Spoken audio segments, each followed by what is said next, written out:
to the Paranormal Pendle podcast, coming to you from the heart of Pendle Witch Country in the northwest of England. My name is Craig Bryant, author, investigator and collector of stories. Join me as we take a journey into the paranormal, UFO sightings, cryptozoology and big cats. This is the Paranormal Pendle podcast.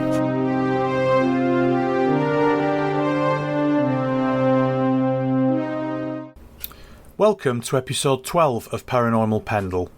This episode is an interview that I did with Ruth O'Reilly from a community radio station in Manchester called ALLFM. I hope you enjoy it. Hi Craig, welcome to ALLFM. Thanks for joining us today. Oh, you're welcome. Thank you for having me on again. Oh, it's great to have you back on the show. We first had you on the show just around about a year ago exactly, I think. And we had lots of listeners who were interested in your spooky tales from the Shadow Man of Accrington. So it would be a great time to get you back on. The nights are drawing in. We're starting to turn our thoughts to spooky things like Halloween and stuff. So, yeah, do you want to tell us a little bit of a recap about what's been going on for you in the past couple of months? Because I know that you have actually expanded from your book into now making your book a podcast.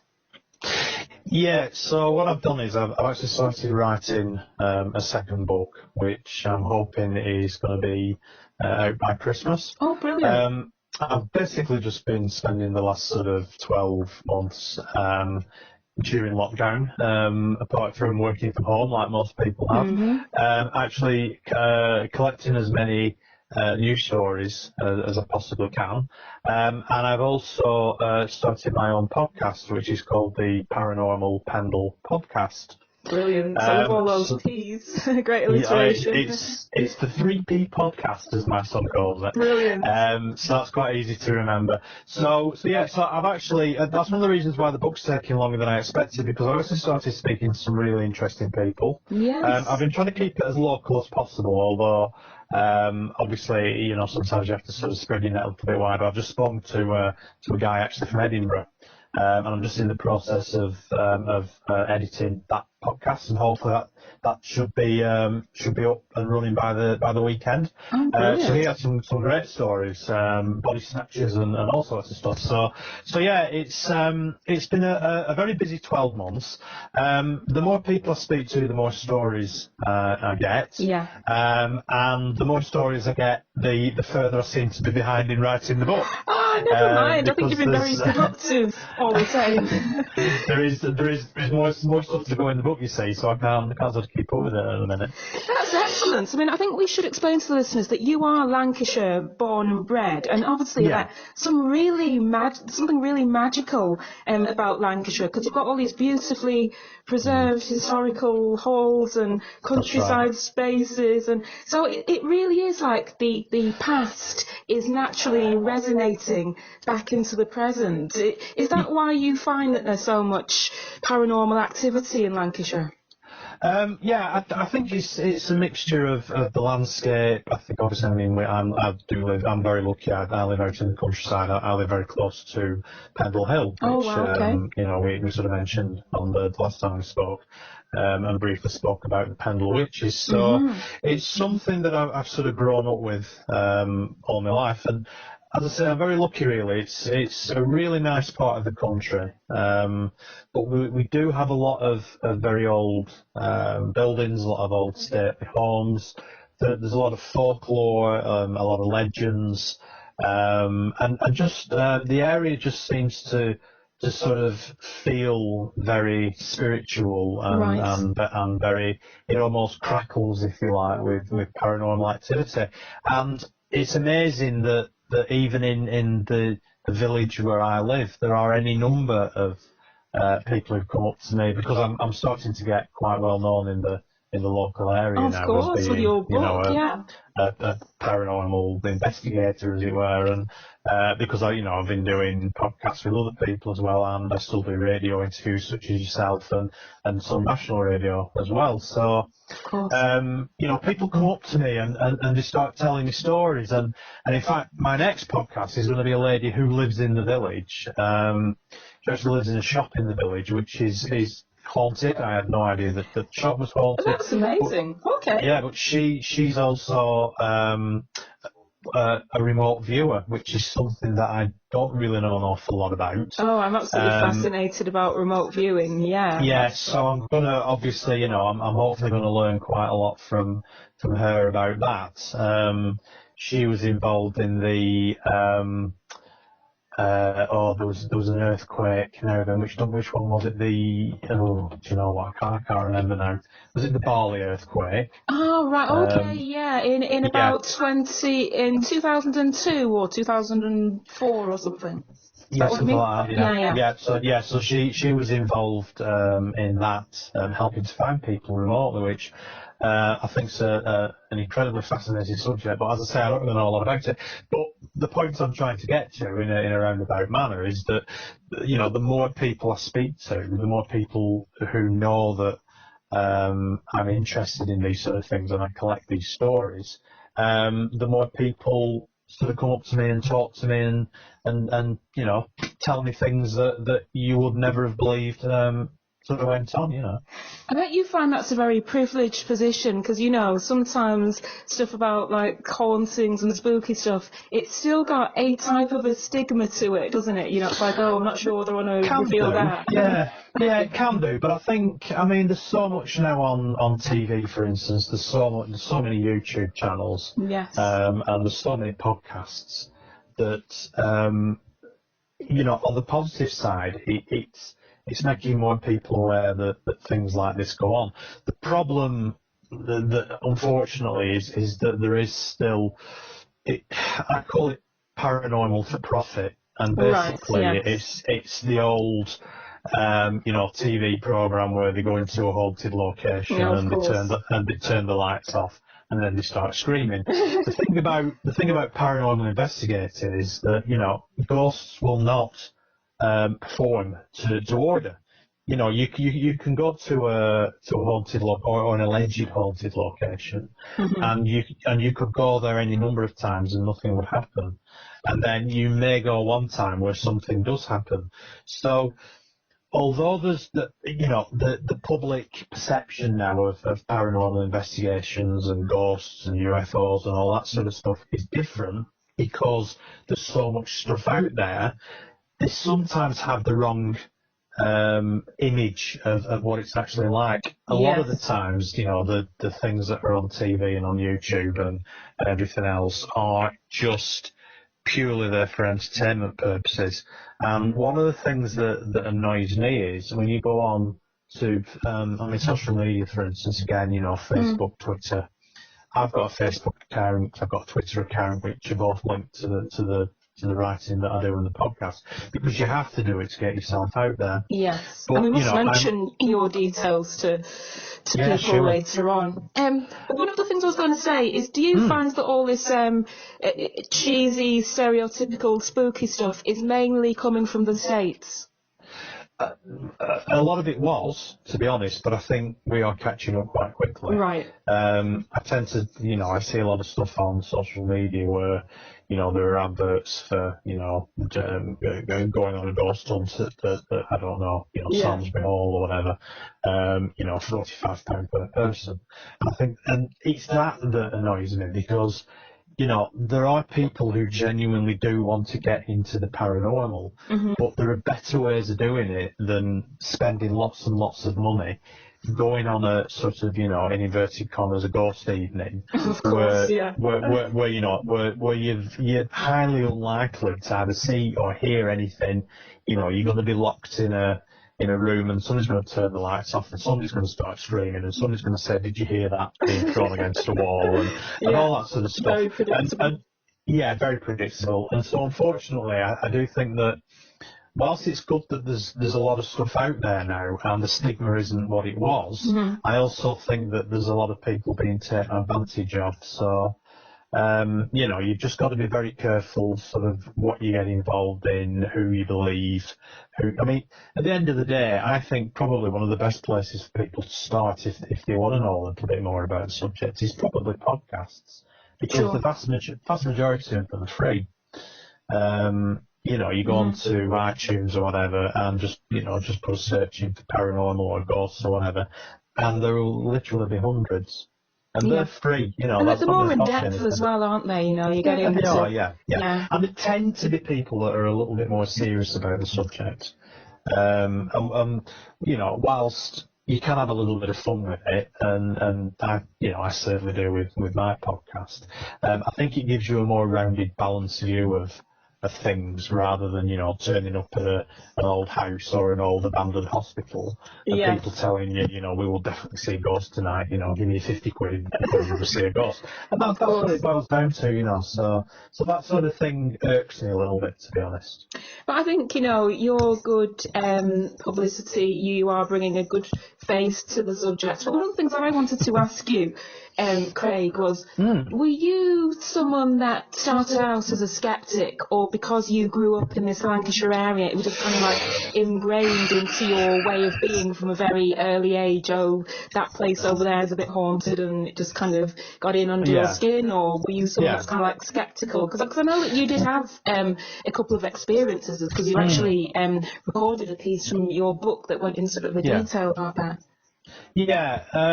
No, I think it's something that I've always grown up with. My granddad was very good at telling stories, and when I was younger, and he was alive, he used to tell me lots of ghost stories and local legends. He lived in a very typical East Lancashire 2-up 2-down terrace house, and back in I was born in the mid-60s, so when I was growing up in the early 70s, they still had a range in the back room of the house. The cast iron ranges, and we used to sit in front of the range, especially, you know, good old Lancashire winters. You used to sit in front of the range with toasting forks, making toast. Oh, really sets the scene, doesn't it? I can still remember it now. And he would be telling me stories. And when I think about it now, you know, telling a 7, 8, 9-year-old little boy, you know, ghost stories and what have you was probably a bit... I'm surprised that I actually slept at night. But it's because I sort of grew up in that environment. I've always been interested in ghosts. I've always been... Because I lived in Accrington, I grew up and you know, I lived in Accrington until I was in the sort of mid-30s. We were only sort of 10, 15 miles away from Pendle Hill, and we used to drive past Pendle Hill all the time when we went for days out, you know, when I was in my parents' car or my grandparents' car. And every Halloween was very special for us. You know, I used to dress up, and we didn't have pumpkins in those days. We used to spend 3 days hollowing out a turnip. Right, But yeah, I mean, you know, Halloween was always something that was a little bit special. It wasn't as commercialised as it is now, but it was still something that sort of marked really maybe the end of summer and the beginning of winter, really. You kind of got the traditional side of things more so, didn't you, that time you grew up in? The nights drawing in, and you know, Halloween itself is interesting because there's a lot of folklore around, you know, why people do things that they do on Halloween. Right. But yeah, I mean, and then as I sort of grew up, I sort of lost touch a little bit with it when I got into my teenage years, and then it was only really when I had an experience in my very late teens, I'd been about 19, I think, at the time. I had an experience which sort of reignited the interest. But it's only really been the last sort of couple of years where I have made a conscious effort to actually sit down and start, you know, cataloguing all these stories that people have told me and the experiences that I've had. So I've carried them with me all these years, and I suddenly had this realisation that I had so many stories that I thought, well, you know, I really do need to get them down in a book. Even if nobody buys it, at least it's in a book. Because, at least they're all there together at last. At least they're all there together, and then from there it's sort of grown, really. And I guess your experiences of hearing those local stories from your granddad, that kind of it enabled you to be a bit more open-minded, say, to what was actually out there. But yeah, I'm just kind of thinking, in terms of the stories that you did get, did a lot of them kind of overlap on each other? Yeah, they did. It's interesting to mention that. And just before I tell you about one particular story that is actually, I think it's a really good story, and it's something that I remember, you know, people talking about when I was growing up in Accrington. I'm actually probably quite a strong skeptic. I did kind of feel that you were a skeptic. That's why I asked you that. Yeah. I do. You're like no nonsense with this, yeah. Yeah, I can usually tell when somebody's telling me the truth or not. Yeah. And you know, if somebody's embellishing the truth, I can usually pick up on it. But in a similar fashion, I can pretty quickly tell when somebody's being honest and being straight up with me when they're telling me something. Good example of that, we have 2 pubs in the village where I live. A couple of weeks ago, myself and my wife were in there one Friday evening just having a couple of drinks, and I started talking to the landlady. And the place is haunted. They've had poltergeist activity. So again, this is somebody that I need to go and talk to again at some point. But I could tell that she was being genuine. You know, it wasn't a marketing ploy to get more people through the door. Yeah. Do you know what I mean? I could tell she was being genuine. So, and again, one of the podcast episodes I did, I spoke to a lady called Diane, who is a medium from Clitheroe. And she'd done some investigations into Accrington. This is one of the reasons why I wanted to speak to her, because I'd started to pick up stories from various places, not only from people I'd spoken to, but also from people who'd started emailing me, because they'd either heard me on the radio or they'd picked up on my podcast, or they'd seen my website, so they started emailing me, and I had quite a few, and it was almost like putting a big jigsaw together. So many years ago, the Shadow Man of Accrington, which is the title of the first book I wrote, was an experience that I had with what people call a Shadow Man. And it was when I was working at it used to be the Conservative Club. Now, we won't get into politics. The reason I was working there was because my dad used to go down there and play snooker when he was alive, and he got me a job working behind the bar when I was at college. Yeah. So a job is a job, isn't it, at that age? Well, exactly. It was just being money, really. And plus, you know, drink all you can while you're working. Yeah. But, you know, anyway, we'll go to that. Unfortunately, the building's demolished now. It actually, well, he was the victim of arson, really. It burnt down a number of years ago. But it was, I mean, it's a shame. It was such a magnificent building, you know, it was very Gothic. Built in about 1890. Really magnificent building. Lots and lots of history, steeped in history. Yeah. And I saw this figure when I was working there one night down one of the bars. I saw this figure that was it wasn't a full. It didn't look like a, you know, but I couldn't see the face, let's put it that way. It was just a shadow. It was like a black shadow, you know, but quite a substantial shadow, if you know what I mean. So I couldn't see through it. It was like the outline of a person, but black. Very tall, very thin, with a hat. And when you look at reports, this phenomenon now is called Shadow Man, or Shadow People. Right. And if you Google it, you know, there's a lot comes up, a lot of people have podcasts about them. But back 30 odd years ago, which is when this was, it wasn't a phenomenon that was particularly well understood, or you know, people who saw these types of things just thought they were ghosts. And they may be. Nobody really knows what they are. And it was an American guy who used to do a talk radio show called Art Bell, who's passed away now, but he was really into all this sort of stuff. And he was the one that coined the term Shadow Man. So he thought, anyway, I've been listening to a podcast, you see, a few years ago, and about shadow people and Shadow Man, shadow people, and this is what got sparked the the memory of what I saw and started to put two and two together.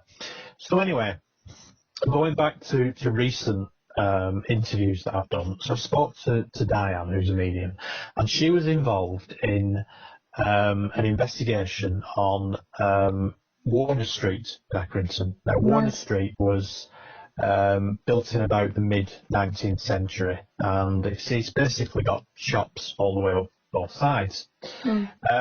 And actually, it was 1821 it was built, so let's have a look at my notes now. She's part of an investigation group from Clitheroe. She claims to have mediumship powers, and she was asked to investigate some poltergeist activity that was going on in one of the shops. Now, the interesting thing about Warner Street is that when I was growing up in Accrington, everybody knew that Warner Street was haunted. Or that was what that was what people would say. The whole street, not just one building. Well, maybe. People just used to say that Warner Street's haunted, or there are shops on Warner Street that are haunted. Now, she, as I said, she was asked to go into a shop that had quite a lot of poltergeist activity, and both herself and her husband both have mediumship abilities. So she told me. And when they went into the shop, there was a flight of stairs going up into a room at the back of the shop, and her husband got to the top of the stairs and he was physically pushed back down the stairs by something. Oh, wow, okay. Now, Diane started to get this name through, which was Josiah. Now, she didn't say that she heard the name, but it sort of came to her in the way. I mean, I'm not a medium, so I don't really understand how it works. If you have a sort of connection with the spirit world or whatever. Yeah. Again, I'm being a bit sskeptical because I don't know either way. The name was quite unusual, isn't it? Josiah. It's not like a name that would just pop into your head, No, exactly. And she said she described him as being very tall, very thin, with a hat. Now, the other interesting thing was that she also got the name Christopher, and she said that she could see a little boy. She could actually physically see a little boy, go to the little boy. And this little boy ran past her in the shop, out to the front of the shop and across Warren Street into a shop opposite. And she said, as he ran past, she said she noticed that his hands were covered in blood. And he was shouting, "It wasn't me, I didn't do it." Now, I've done some research and I've basically just Googled Warner Street murder, because I thought that's the first thing. And it turns out that in 1896 there was actually a murder, and it was a lady called Sarah Coates. Now, the Christopher is somebody called Christopher Hindle, and he was 15 at the time, and he actually he was a cabinet maker, and he worked for Sarah Coates' husband. He had a shop across the road from a shop that Sarah Coates had, so they basically had two shops. One was a cabinet maker, and the other one, I couldn't get any details of what Sarah Coates' shop was. But turns out that Christopher Hindle, in 1896, burst into the cabinet maker's shop, blood on his hands, and he's shouting that something's happened to Sarah, to her husband. So, of course, he drops everything, runs across the road, goes in there, and they find her dead on the floor with stab wounds. Now, Christopher Hindle was initially arrested, and although he protested his innocence,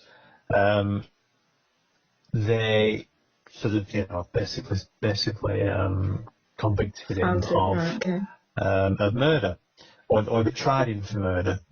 But the interesting thing with this one is that he was actually tried at Lancaster Castle, because I don't know whether you're aware or not, but there was the main court, the main assizes court for Lancashire, right up until the mid sort of 20th century, really, it was Lancaster Castle, and there is still a court in there. There's in fact two courtrooms in there that are still working.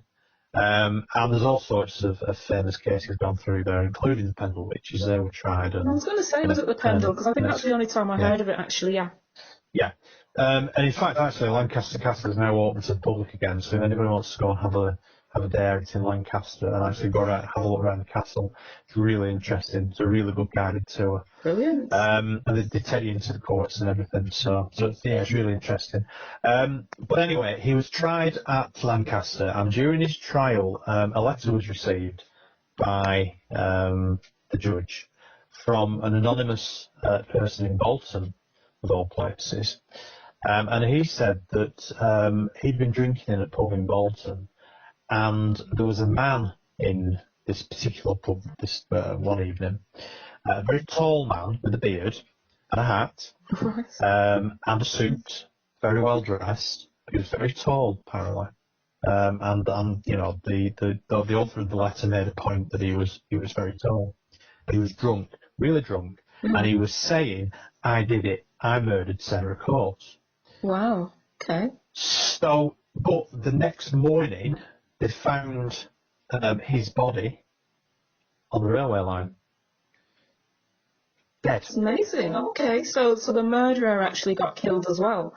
Well, the alleged murderer. However, putting two and two together, is this Josiah?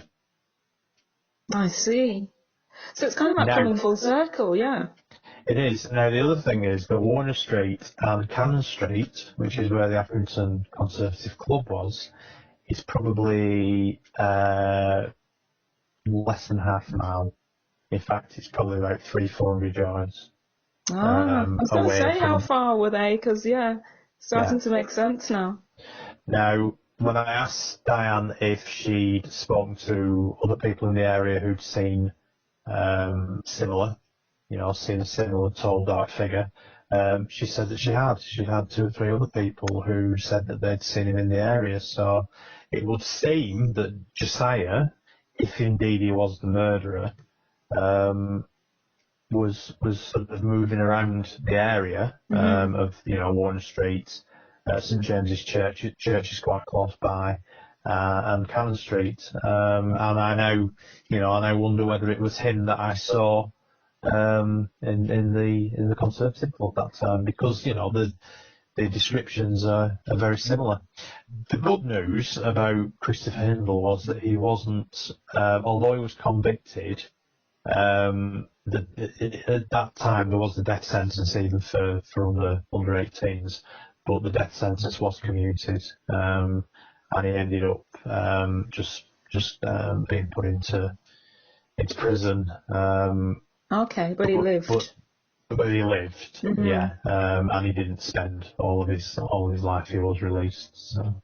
That's good. I mean, I think, it's like kind of good news and a relief for you as well to kind of think that some other people have somehow experienced what was one of your most dominant paranormal experiences as well. So that means that what Diane actually went through was maybe witnessing an imprint. Is that what you kind of like call it when an event from the past is kind of like playing in a specific area?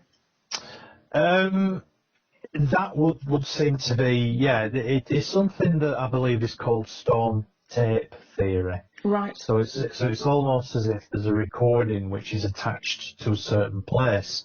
Yeah. So an example of that, actually, there's an investigation that I did for the first book, and in fact the last podcast that I put out was actually a recording of the investigation that I did.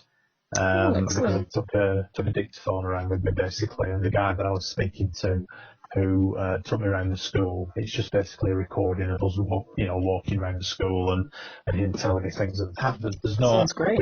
We don't see any ghosts.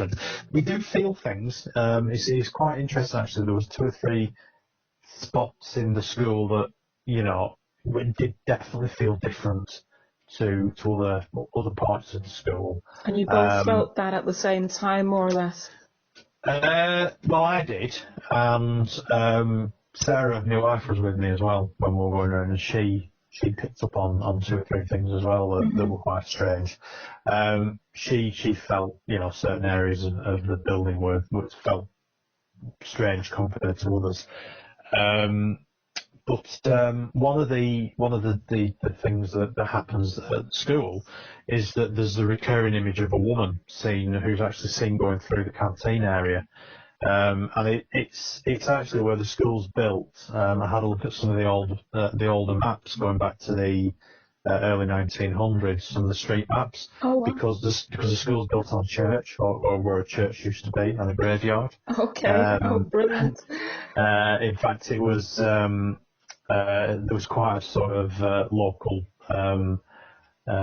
uprising, if you like, again, about the fact that they were knocking the church down, and they did exhume quite a lot of bodies. But this particular woman that they see is sort of following the path following where the old road used to be, down to where the church and the graveyard was before. It's actually underneath the car park of the school now. And so she's seen going through the canteen, following the path of the road, and she's sort of like wailing and crying and screaming and wringing her hands and all. But it replays time and time and time again. Oh, that's great when you're having your lunch, isn't it? Well, strangely enough, believe it or not, she has been seen during the day by staff, by people working in the kitchens, by pupils, by ex-members of staff, ex-pupils, and it's quite amazing, really, that the number of people that see this particular. It is like a recording, because there's no interaction with her at all. So it's like a recording, and there's a theory that if there is a sort of really powerful emotional incident that happens in a place. So, for instance, if there's a murder, then there's a lot of emotion which is released at that point. There's a lot of emotional energy that's released at that point, and that can somehow attach itself to a place or a building, or it might even be out in the middle of a field somewhere, but it attaches itself to that space. And it doesn't matter what is built on it, later on. The buildings can change, but that recording still stays there. And it's almost like a loop. It's like a recording that's on loop, and it's just replaying and replaying and replaying. It's to do with the magnetic resonance, maybe, or something like that, because you hear it a lot about Roman soldiers and battlefields. I've heard it referred to in relation to that kind of scenario quite a bit, actually. Yeah, there's a very famous one in York, I believe, Roman soldiers, and they're actually seen marching along, but you can only see them from the waist up. Yeah. Because what they are marching on, the road, is lower. The original level of the road is lower than what's there now. So they're still being seen on the original road level, which is why you can only see them from the waist up. Wow. But there's actually a Roman road here where I live at the minute, very close to where I live. It actually goes very close to Pendle Mill, actually, because there is a village in between. Well, it's on the A59 road, so it's actually in between Clitheroe and Preston, called Ribchester, which was a Roman settlement. There are Roman baths there. They've excavated Roman baths, found an awful lot of Roman archaeology. It's right on the River Ribble. It's on a navigable part of the river, which is why they were there. But there's a Roman road here, and I've spoken to a couple of people who've said that although nothing's been seen, there are times when you can hear the marching of feet and the clanking of swords against breastplates. Fascinating. So pretty spooky, that is, yeah. Yeah, so I've never heard anything like that, but some locals say that from time to time on the dark winter's night, you can hear the marching of Roman soldiers. So yeah. As a paranormal investigator, and now that you've really got into it, are you kind of like stocking up on the gear, like EVP recorder and whatever else a paranormal investigator would have, or are you sticking to just like the good old dictaphone?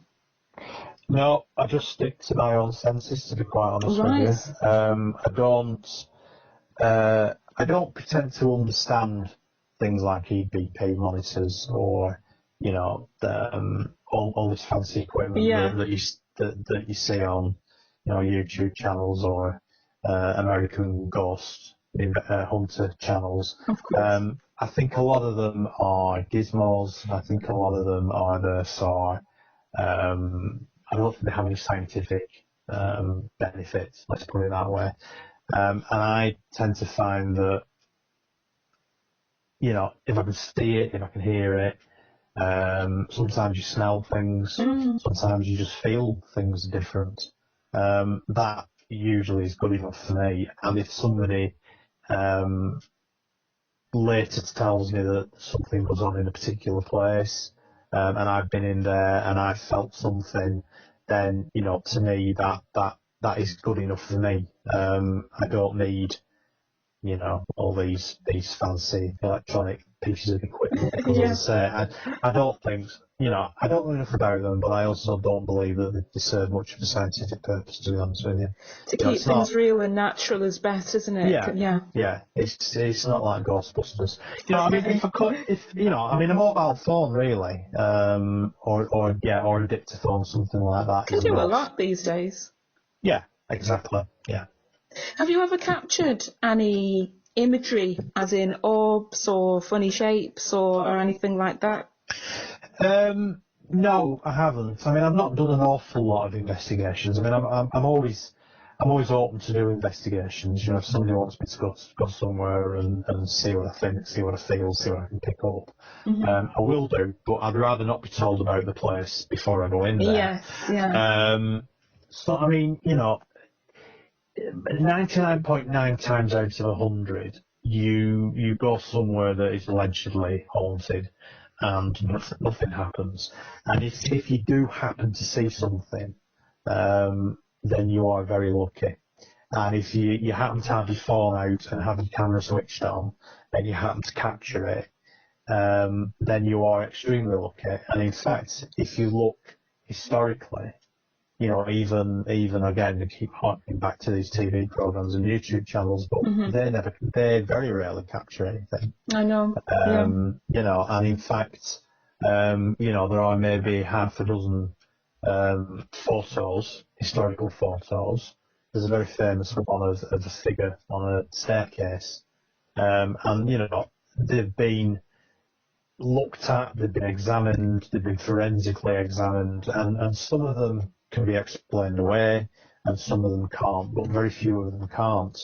And I think if you're in a situation where you see something and you happen to take a photograph of it, I think you'd probably make an awful lot of money out of it. Yes, exactly. Because it's not something that happens very often. No. Something else that I wanted to ask you, Craig, it's kind of like going back to the idea that when you had your first paranormal experience, you were there in that kind of that bar setting and stuff. Have you got any ideas why it seems to be that it's nearly always bars and old pubs that a lot of these hauntings are occurring in? Because it is often that kind of environment, isn't it?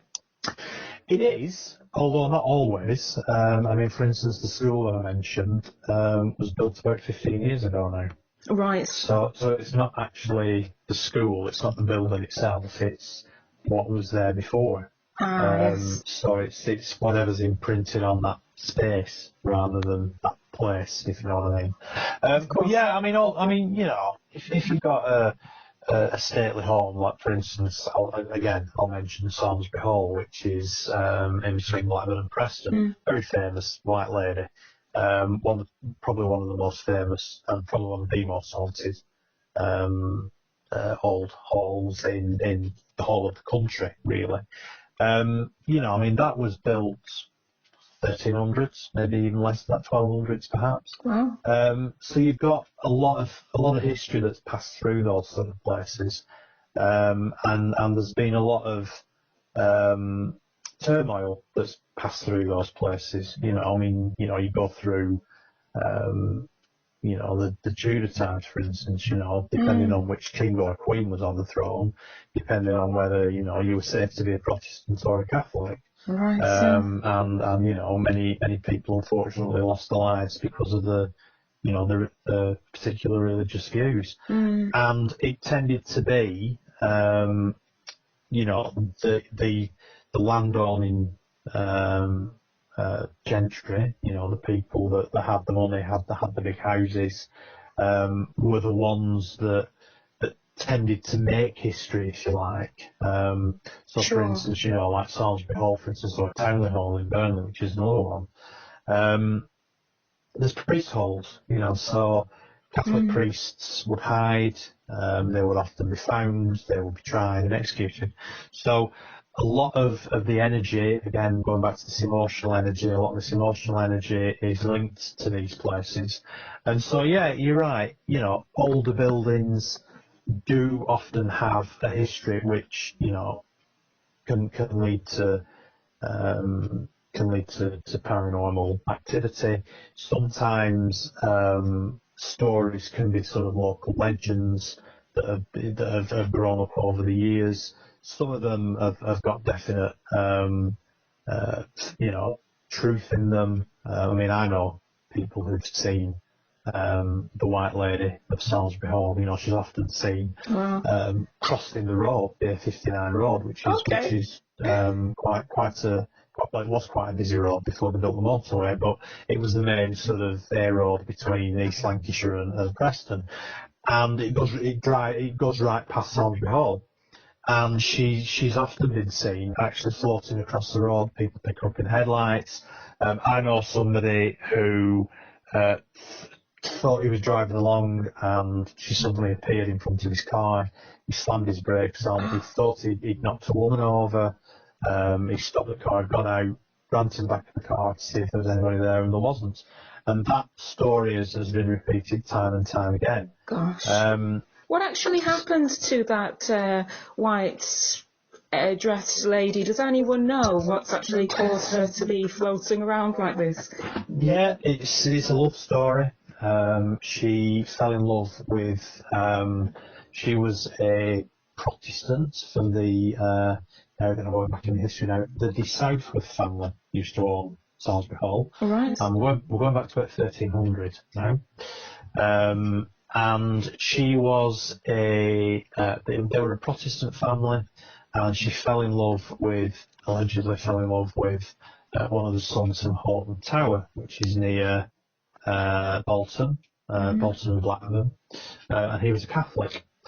And of course, when the families found out, all hell broke loose, and he was murdered, and she died of a broken heart, in effect. And it's her ghost which is seen wandering around the grounds of Salisbury Hall and inside Salisbury Hall as well, looking for the Horton who she fell in love with. Well, so it's a bit of a love story, a tragic love story then. Yeah. A lot of them are, actually. A lot of them do tend to revolve around tragic love stories. There's a very similar one at Duncanalsh Hall, which is near to Blackburn. There's the ghost of a lady, a young girl who's seen again inside the hall and in the grounds. She fell pregnant. So she was a servant girl. She fell pregnant to the one of the sons of the lord of the hall, and he didn't want anything to do with her. And he went off to fight in, I think it was the Napoleonic Wars or something like that, and got killed. And she died of a broken heart. She actually, I think she actually committed suicide, if I remember rightly. She drowned herself in the stream close by, and so she's again, her ghost is seen floating around, you know, especially on Christmas Eve apparently. Gosh, so, okay, just to add to the mystery. Again, so that's a sort of local legend. So sometimes there are elements of truth, but you know, they sometimes get embellished to make it sound a little bit more exciting. Yes, exactly. But I think it perfectly fits in with where the emotional energy that you spoke of comes in, because obviously, you know, these tragic love stories. So it makes total sense. Yeah, it does. Yeah. You got into your investigations, your interest in the paranormal before lockdown. And I was just wondering, since lockdown, since we've had these more quieter periods of time, we've had these more quieter roads during the past 20 months on and off, and people's brains have just slowed down a bit, especially when we were really in the thick of lockdown. Did you get more stories coming in, maybe stories of things that were happening during lockdown or anything like that? Not during lockdown as such, but I did get a lot of quite a few emails from people who wanted to contact me with stories of things that had happened to them in the past. So you know, there's stories of, again, going back to Accrington. This was I had an email from a guy about a hooded figure that he'd seen on the land that used to be part of the railway line, which is now demolished. The tracks have been taken up, but it was the railway line that was from Accrington to Bury.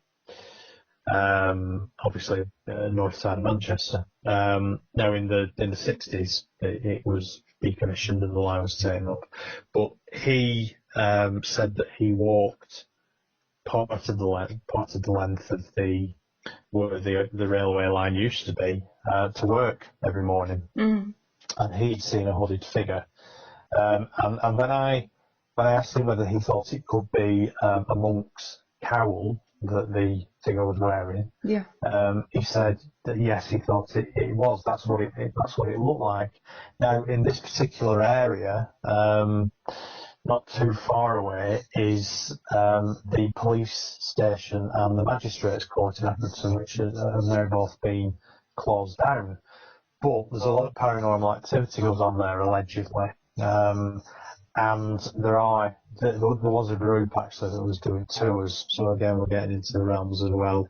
You know, they're embellishing the local stories in order to charge people to go into the police station and the magistrates' courts and do tours and all that sort of thing. But actually, going back further than that, again, when I was growing up, there were stories of figures of black monks being seen in that area, because there was, going back hundreds of years, in fact going all the way back to about the 12th century, there was actually a monastery there. Oh, okay. So there is a bit of credibility to this that backs it up a bit then. Quite a lot of credibility actually, yeah, because the monastery was burnt down, and there were 3 monks died in the fire. This is documented. And these 3 figures are often seen around the road is actually called Black Abbey Street, or Abbey Street and Black Abbey Street, strangely enough. And it's called Black Abbey Street because obviously, you know, the burnt and charred remains of the abbey that used to be there. But there are often the figures of these 3 monks are seen in the area, it all sort of links in with, because the area where this guy that emailed me, it's again, you know, it's less than a quarter of a mile away from the site of where the abbey used to be. So the whole area, and it isn't that far from Wardour Street, surprisingly. So the whole area really is quite. There does seem to be quite a lot of paranormal activity in that area. So it's interesting. Yeah. That tall hatted figure, the shadow man, the initial one that you saw, and that he supposedly died on a railway line. Are you going to do any investigations around that area to kind of like see if you can find out more about him, do you think? I haven't been able to establish which pub it was that this particular guy was in, according to the letter. All I could find in the historical records was that, and it's all to do with the trial. It's just written reports of what happened at the trial. That they'd found a body on the railway line. So it's difficult if there isn't the evidence there. It's difficult to sort of be able to investigate something if you haven't got the evidence there. I see. Exactly. Well, I guess these are the joys of learning your craft now as a paranormal investigator. And we're almost out of time, but I did want to quickly touch on the fact that the area isn't just famous these days for the spooky, ghostly stuff. There have actually been a couple of UFO phenomenon as well, haven't there? Yeah, there's quite a lot of UFO activity around, especially around Pendle Hill, strangely enough. Wow. The area around Pendle Hill and going up to a town called Skipton, which is just over the border in Yorkshire. Yeah. And Carlton Moor, which is an area around Skipton. But yeah, there was a report recently, well, about 6 months ago actually, of a portal opening up in the sky. By a guy that lived in Barnoldswick, which is near to Burnley. It's actually on the other side of Pendle Hill from where I am. And this was a pensioner and his wife had both seen this, how he described it as a sort of hole opening up in the sky and some sort of craft, as he put it, actually coming out of it. Which is, sounds quite fantastical. And I know a couple of local UFO investigators who've actually interviewed him, and I've seen the video, because this happened during lockdown, so, sometimes you have to rely on sort of, third-party investigations, really. But when it's recorded, when it's video recorded in real time, then obviously, you can see and hear what they are. Sure. How they are replying to the questions, so there's no question of it being made up or anything like that. The fact that the pensioners as well, they're not really the typical people that are kind of thinking of making something up, maybe. No, and he drew what he'd seen, and in fact it's something, I've started doing some research into these portals as a phenomenon, and there are. It's not just happened once over Barnoldswick. It happens quite regular in various different places all over the world. So, right. so that's. But again, I mean, the UFO side of things is something that I've only just started really getting involved in. As it's emerging, I suppose. But was that craft the stereotypical spacecraft shape, or? Yeah, he drew it like a saucer shape. Yeah, almost like a Christmas cake shape, wow. which again is something that they either tend to be, they either tend to be sort of like a Christmas cake shape or triangular, either one or the other, and the triangular phenomena is something that is seen quite a lot as well. But it makes you wonder, I mean, there have been quite a few times where there have been strange lights seen over Pendle Hill, for instance. And if you think about it, if you're going back a few hundred years, I mean, Pendle Hill has been synonymous with witches and witchcraft for 400 years now because of the Pendle witch trials. And even at the time when it happened, which was 1612, it was a big thing in the area. It was a big trial, and so obviously there will have been, a lot of gossip. People have been talking about it in the area, and it's something that's stuck in the local folklore and the local psyche ever since. And you think about, let's say, it's the middle of the 1800s, and you're living in the area, and you're seeing strange lights over Pendle. What are you going to think it is? You're not going to think it's a UFO because you don't know what a UFO is. Yeah. You're going to think it's witches. Yeah, that makes sense. So it's interesting. I mean, I think these phenomena have been going back years, and in fact, going back through some of the local newspaper archives, going back to the turn of the last century, there's dozens and dozens of reports of strange lights in the sky around this area. And, and over places like Winter Hill near Bolton is an area that has a heck of a lot of UFO activity. There's loads over Manchester, loads over Liverpool, there's loads over the East Coast, going up towards Hull, places like that. So they're all over the place. But, locally, if you think about it, if this phenomenon has been going on for years, until until people started talking about UFOs in inverted commas, which is probably only in the last 20, 30 years. Yeah. Up until that point, you wouldn't know what it was, and you would probably put two and two together and think it was witchcraft. Magic, yeah, because you just wouldn't have the language, the descriptive language. No, exactly, and of course, witches are often depicted as flying around on broomsticks. Oh yeah, that's true. With lanterns and cats hanging off the back of them, and the triangular hats as well. Maybe that was some of those triangular lightings. Maybe. Yeah, maybe. Wow. So who knows? Yeah. So that's when you start looking at why people believe in certain things, or what's been going on over the years, or how people would have viewed paranormal activity, for instance, or UFOs, going back over the centuries. It's quite interesting, really. Goes back into the social psychology and culture of the times, really. So you get a lot out of it. Yeah, of course, and that's how it gets it. That's how things become legends, local legends, and that's how it gets into the local psyche. Is it still very much natural lighting there? Because obviously we're all kind of accustomed to so much street lighting and that, but is Pendle Hill still one of these natural lighting landscapes? It's dark. Right, oh, brilliant.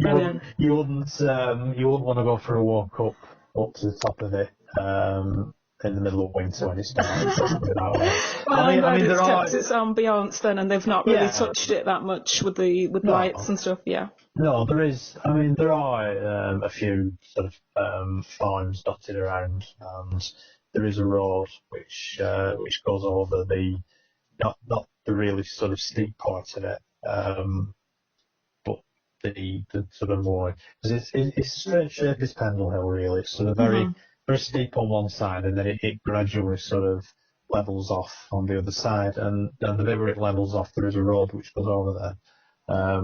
From a little village called Sabden, which again is quite synonymous with witchcraft and all that sort of stuff. In fact, there's a really good pub there called the Pendle Witch. Oh, right, okay.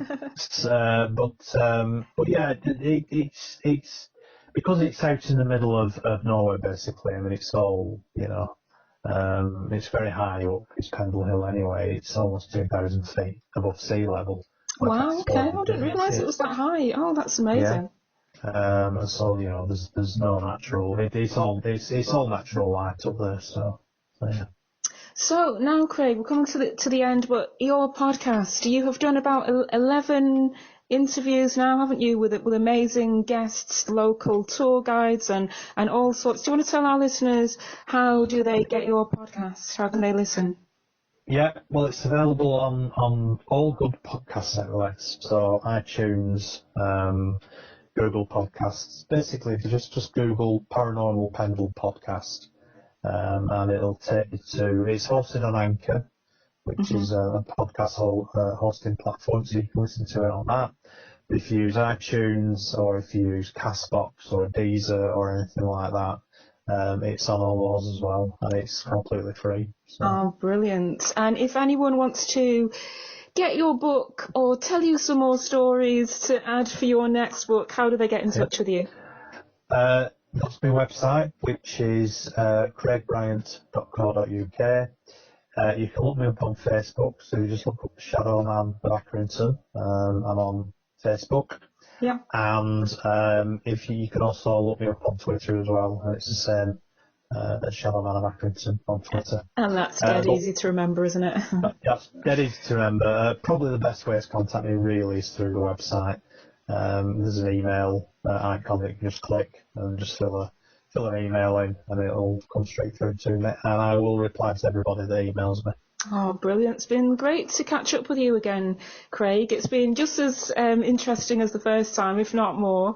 And wish you all the very best. I think you've got an exciting Halloween coming up, one way or another. Well, I'm hoping to do a bit of a special podcast, to be honest, for Halloween. So I am going to be telling the story of the Pendle Witches. I'm hoping to do, if the weather allows me, I'm hoping to do a walk up to the top of Pendle and record it whilst I'm walking up there and just sort of talk about, you know, where I am, the area and everything else, and just do a little bit of a guided tour. So that is amazing.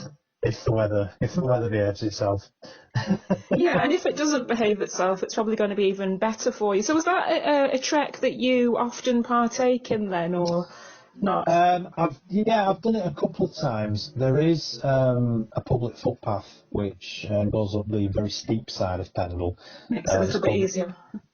Well, yeah, it does. Yeah, there's actually steps been built into it at certain parts because it's that steep. Right. So it's sort of footpath that's been built by the local park people who look after Natural England. That's something else. So yes, it's maintained by them.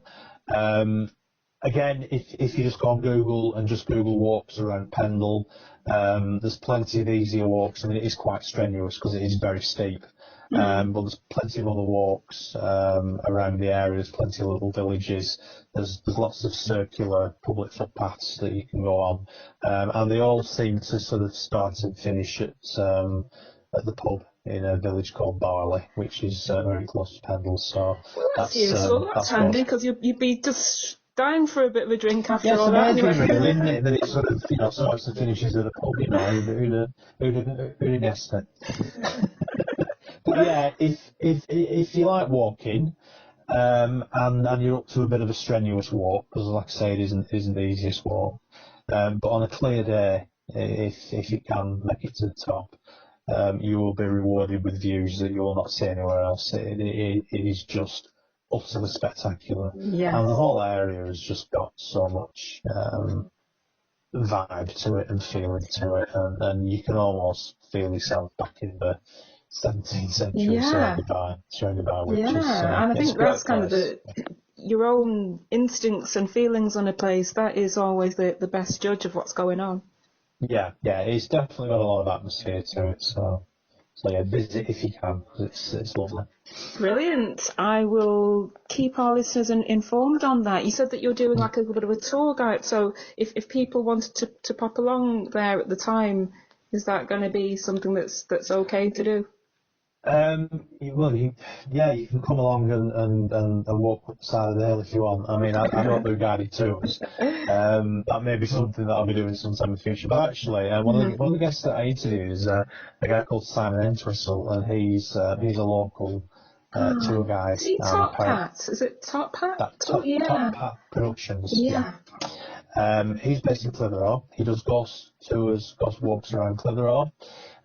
He also does one, I believe, where you get on a minibus and you go around lots of haunted pubs in the Ribble Valley, which is something I actually think I need to do. I think I need to pop on one of his buses because he's a great storyteller, Simon. So he'll tell you all about the Pendle Witches as well, and about all the local ghost stories and haunted pubs and different things like that. So tours maybe not my thing. I think I'm better off as a sort of storyteller and a podcast producer. I'll leave the ghost walks, I think, to Simon because he's very, very, very good at it. But that's a podcast that our listeners can actually pop along to your site and hear right now anyway. So that's it's the first one. Yeah, it's the first one that I did. So. Just be aware that it was the first one I did, so it might be a little bit.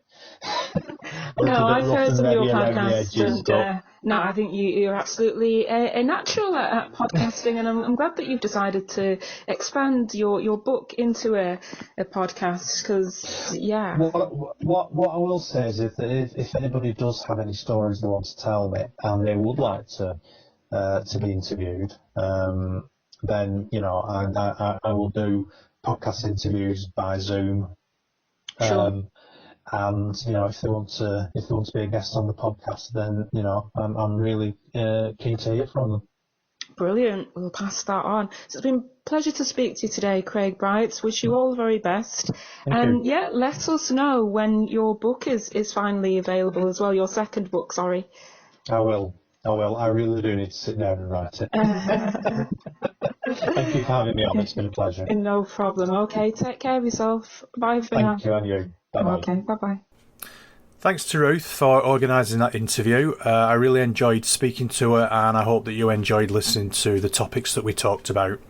Remember, you can check out my website, which is www.craigbryant.co.uk, where you can find information about any research that I'm doing at the moment, my book, and of course this podcast. Thank you for listening. Paranormal Pendle will return, and the next episode I've got is an absolute cracker. Remember to keep watching the shadows.